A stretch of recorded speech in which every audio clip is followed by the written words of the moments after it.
Your ancestors left the wilderness to build something safer. They built walls, they built granaries, they built streets and marketplaces and neighborhoods that hummed with thousands of people living side by side. For the first time in human history, you didn't have to move, you didn't have to hunt. You could wake up every morning in the same place, next to the same people, protected by the same walls. It felt like progress. It looked like civilization. But something went wrong inside those walls. The skeletons don't lie. When archaeologists dig up the remains of the people who lived in the first cities, what they find isn't a picture of thriving human health. They find shorter bodies than the hunter-gatherers who came before. They find bones marked with infection. They find teeth rotted by grain-heavy diets. They find evidence of violence, malnutrition, and diseases that the open world had rarely concentrated in one place. The first cities were miraculous. They were also, for ordinary people, some of the most dangerous places a human being had ever lived. How did the safest-looking invention in human history become a health catastrophe? By the end of this video, you'll understand exactly what happened inside those first city walls, and why your body still carries a faint biological memory of that shock. The city of Uruk, in what is now southern Iraq, was probably the first true city on Earth. By around 3500 BCE, somewhere between 10,000 and 50,000 people may have been living within its boundaries, though historians debate the exact figure. Nothing like it had ever existed. For most of human history, your ancestors lived in bands of 20 to 150 people.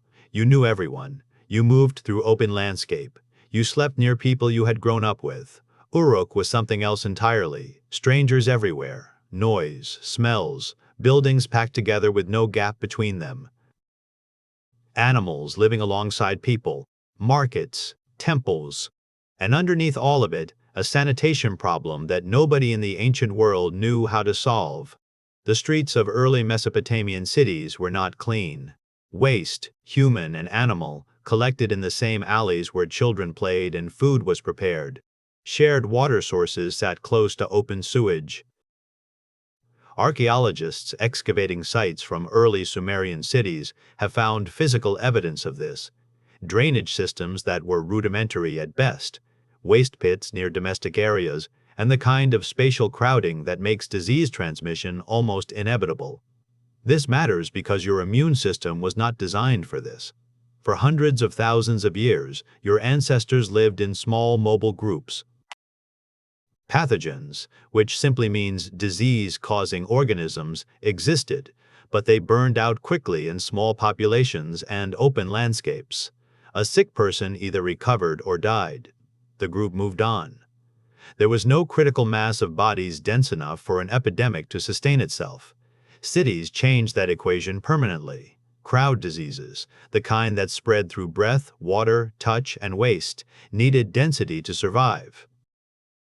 Smallpox, typhus, dysentery, cholera's ancient ancestors. These pathogens thrived in exactly the conditions that cities created: thousands of bodies, shared water, shared air, shared surfaces, and no understanding of germ theory for another 4,000 years. The historical epidemiologist Hans Zinser, writing in the 1930s, traced the relationship between human crowding and epidemic disease across centuries of recorded history. His core argument was simple and brutal. Wherever humans packed together in large numbers, disease followed. The first cities were the first laboratories for that experiment. But disease was only part of the problem. Bioarchaeology, the study of human skeletal remains to understand how people actually lived, has transformed what we know about early urban health. Clark Spencer Larson, a physical anthropologist at Ohio State University, has spent decades analyzing bones from early farming settlements in cities around the world. What his research and similar work consistently shows is a measurable decline in human health after urbanization. Bones from early city dwellers show more signs of infection than bones from hunter-gatherers. Average height dropped. Indicators of chronic nutritional stress appear more frequently. The bodies tell a story that the city's monuments do not. One of the most revealing sites is Tatalyoyuk, a large settlement in what is now central Turkey that dates back to roughly 7500 BCE.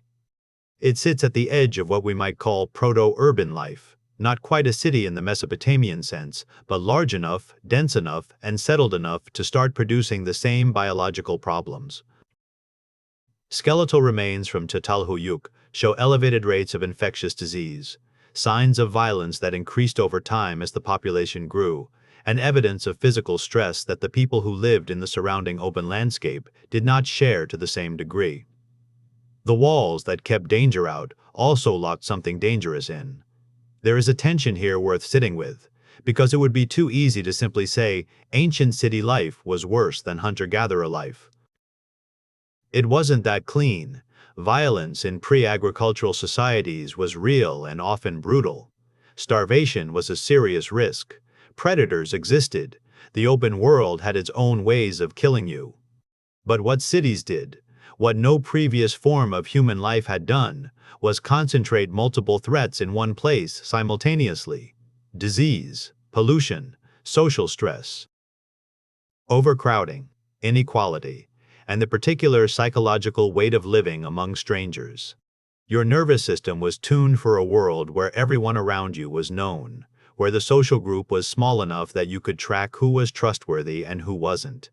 Evolutionary psychologists sometimes refer to this as the social brain hypothesis, the idea that human intelligence developed largely to manage complex social relationships within groups of a particular size.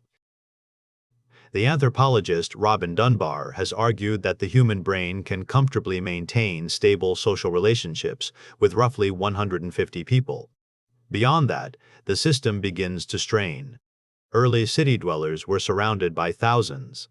That gap between what the nervous system was built for and what the city demanded didn't disappear.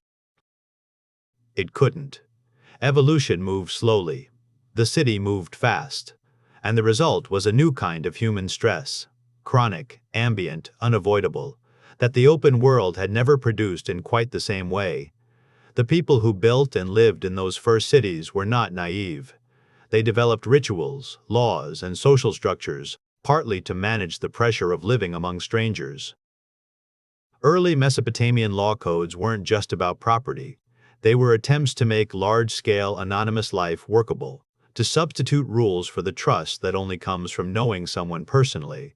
It was a workaround, a brilliant one, but still a workaround for a problem that biology hadn't solved.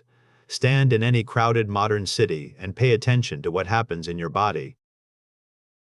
The low-grade tension on a packed subway, the hyper-alertness in an unfamiliar neighborhood, the relief of closing your front door and being alone.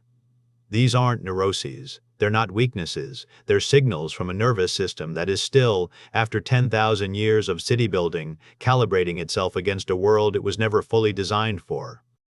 Cortisol, your body's primary stress hormone, rises in response to crowding, noise, and social unpredictability. Chronic cortisol elevation, the kind that comes from sustained urban stress, suppresses immune function, disrupts sleep, and accelerates cellular aging. This is not ancient history.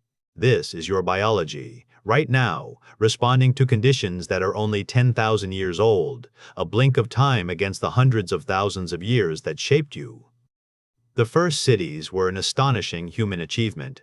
The coordination, the architecture, the trade networks, the writing systems that emerged to manage urban complexity, these were genuine leaps forward. But they came with a biological cost that nobody at the time could name or understand. The people who built Uruk didn't know about pathogens. They didn't know that the waste in the alley was connected to the sickness in the child. They didn't know that their nervous systems were being asked to do something they had never evolved to do at scale. They just knew that city life was hard in ways the old life hadn't been. That people got sick in ways that seemed to come from nowhere. That something about being packed together changed people, made them more anxious, more guarded, quicker to distrust. They weren't wrong. They just didn't have the language for it yet. You do. And the next time a crowded room makes you want to step outside, or a noisy street leaves you tense in a way you can't quite explain, remember what that feeling is. It's not a flaw in your character. It's 10,000 years of biology meeting a world it is still learning to navigate. Your ancestors left the wilderness to build something safer. What they built was extraordinary. But the body that walked through those first city gates was the same body that had spent 1,000,000 years in open country, and some part of it has never quite forgotten.